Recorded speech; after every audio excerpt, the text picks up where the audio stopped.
Hello students, आप सभी का हमारे चैनल हाई पेस एजुकेशन में स्वागत है। इस क्लास में हम देखेंगे क्लास 10th पॉलिटिकल साइंस का chapter political parties.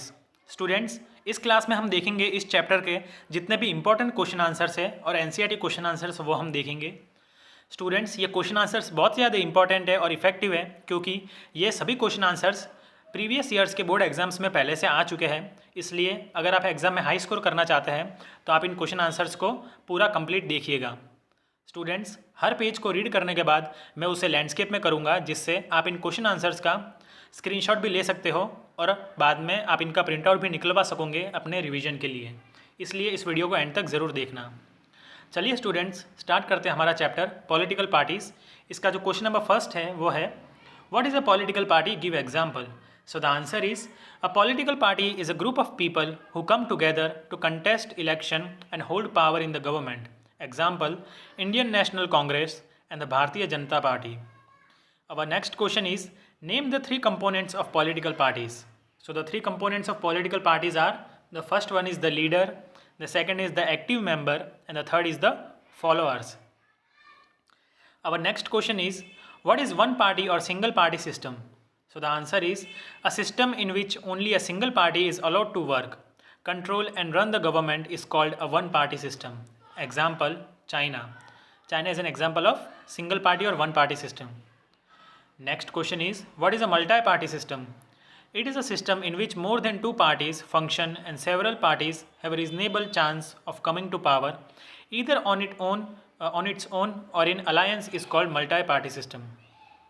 Our question number 5th is, when was the INC formed? Explain its major ideologies. Students, now you can take the screenshot of this page after pausing the video.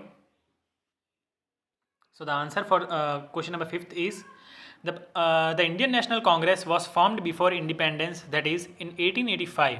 So it is one of the oldest parties in India. The ideologies of Congress are, the first is, the party supports new economic reforms but with a human face. Next is, the party has full faith in secularism. The party aims at welfare of the weaker sections and the minorities. Our next question is, when was the BJP formed? Mention its major ideologies. So the answer is, the Bharatiya Janata Party was founded in 1980 by reviving the erstwhile Bharatiya Jan Sangh. The ideologies of Bharatiya Janata Parties are, the party wants to build a strong and modern India by drawing inspiration from India's ancient culture and values. Cultural nationalism or Hindutva is an important element in its conception of Indian nation and politics. The party wants full territorial and political integration of Jammu and Kashmir with India. Next ideology is, a common civil code for all the people living in the country, irrespective of religion, and ban on religious conversions. Our next question number 7th is, when was BSP formed? Mention its various ideologies. Please take the screenshot.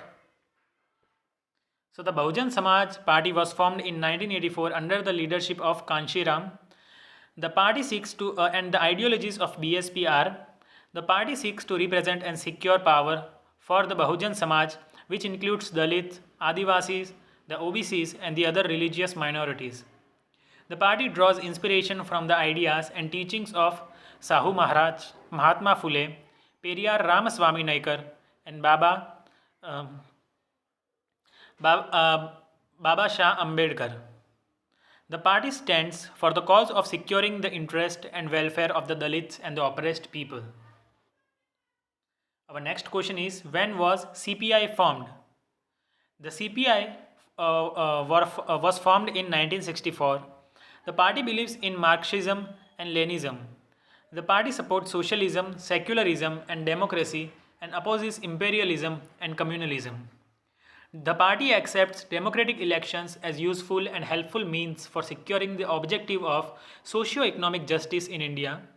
And the third ideology is, the party is critical for the new economic politics that allows the free flow of foreign capital and goods into the country. Our next question is, what is the need to have political party? So the answer is, first point, parties contest elections. Parties Political parties are the axis of the government in most democracies. Take the screenshot. In most democratic elections are fought mainly among the candidates put up by the political parties. Next point, formation of policies. It is very difficult to imagine democracy without political parties because without political parties, every candidate in the election will be independent. So no one will be able to make any promise to the people about any major policy changes and new policies. Next point, uncertain government. The government may be formed, but its life will remain ever uncertain. Elected representatives will be accountable to their constituency for what they did to the locality, but no one will be responsible as to how the country will run. Next question is representative democracy, the rise of political parties, indirectly linked to the emergencies of representative democracy. Large scale societies need a representative democracy.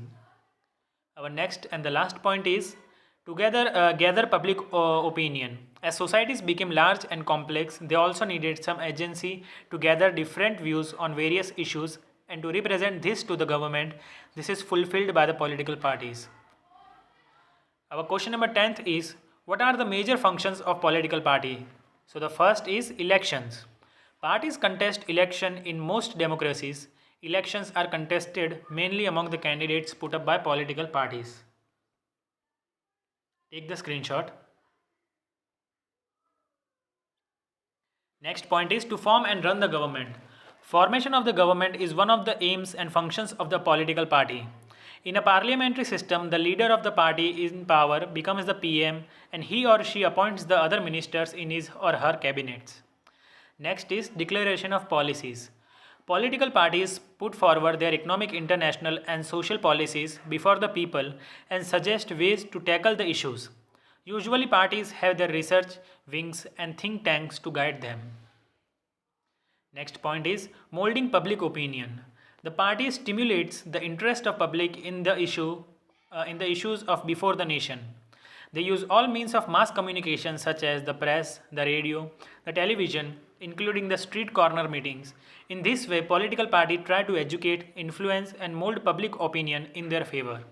Political parties are significant agencies for creating public opinions. Next point is link between the government and the political parties. Provide people's access to government, missionary and welfare schemes implemented by the governments. For an ordinary citizen, it is easy to approach a local party leader than a government officer. This is why they feel close to parties even when they do not fully trust them. Take the screenshot. Next question is, what are the major challenges which the political parties faced in the present era? So the first point is lack of internal democracy. All over the world, there is a tendency in political parties towards the concentration of power in one or few leaders. At the top, most of the parties do not have an open list of its members, do not hold its routine organizational meetings, fail to conduct its internal elections regularly, and refuse to share information. Next point is dynastic succession. In many parties, the top position are always controlled by members of one family or their family members. This deprives common party workers to rise to the hierarchy. Next is money and muscle power. Since parties are focused only on winning elections, they tend to use shortcuts to win elections. They tend to nominate those candidates who have or can raise lots of money. Rich people and companies who give funds to the parties tend to have an influence on the policies and the decisions of the party. Next point is lack of meaningful choice to the voters. In modern era, very often political parties do not seem to offer a meaningful choice to the voters. In recent years, there has been a decline in the ideological differences among parties in most parts of the world. Example, difference between the Labour Party and the Conservative Party in Britain is very little. You can take the screenshot after pausing the video, students. Our next question is, explain some reforms to strengthen the working of a political party. So the first point is Anti-Diffection Law. Under the Anti-Diffection Law, MLAs or MPs cannot change party after the elections. This was done because many elected representatives were indulging in defection in order to become ministers for cash rewards. Now, the law says that If any MLA or MP changes parties, he or she will lose the seat in the legislature. He or she will lose the seat in the legislature. Next is affidavit. Students, मेरा वो blue pen का ink refill ख़त्म हो गया था, इसलिए मैंने ये आंसर ब्लैक पेन से ही लिखा है, तो don't misunderstand this. Next point is affidavit. The Supreme Court passed an order to reduce the influence of money and criminal. Now, it is made mandatory for every candidate who contests election to file an affidavit giving details of property and the criminal cases pending against him. The new system has given a lot of information available to the public, but there is no system to check whether the information given is true or not. The EC, Election Commission. The Election Commission passed an order making it necessary for the political parties to hold the organizational elections and file their income tax returns. Students, हमारा जो chapter है political parties, इसके जितने भी NCERT important question answers है वो यहीं पर एंड होते हैं. स्टूडेंट्स, ये क्वेश्चन आंसर सभी बहुत ही ज़्यादा इफेक्टिव और सभी आंसर्स पॉइंट में डिवाइडेड है, जिनसे आपको एग्जाम में हाई स्कोर करने में बहुत ज़्यादा हेल्प मिलेगी.